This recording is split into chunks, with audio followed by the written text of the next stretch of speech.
જેને ગુસ્સો આવે છે અને નથી કરતા એ અશુદ્ધ લોકો છે, અને જે ગુસ્સો કરે છે એ શુદ્ધ લોકો છે.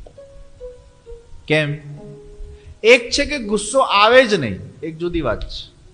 એક છે આવે પણ એને તમે રોકી રાખો છો, અને એ રોકાયેલા ગુસ્સાને પછી તમે ભરી રાખો છો, અને ભરાયેલો ગુસ્સો અંદર સડવા લાગે, અને એમાંથી જ વિકારો પેદા થાય, અને એ વિકાર યુક્ત વાણી પછી ક્યાંક કોઈક દિવસે આપણામાંથી પ્રગટ થઈ જાય, જેમાં ઝેર ઉત્પન્ન થઈ. અને ઝેર પછી આપણે ક્યાંક ઉગલીએ છીએ. ક્યાં? જેને આપણે બાઇક બાઇટિંગ કહીએ છીએ.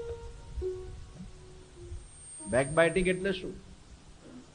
જે વ્યક્તિમાં તમને ગુસ્સો પેદા થયો એ વ્યક્તિના સામે તમે ગુસ્સો ન કરી શક્યા, એટલે ગુસ્સાને દબાવ્યું, અને દબાયેલો ગુસ્સો પોઈઝન બનીને કોઈકના પીઠ પાછળ તમે એ ઝેર ઉગલ્યું. આ અશુદ્ધિ છે.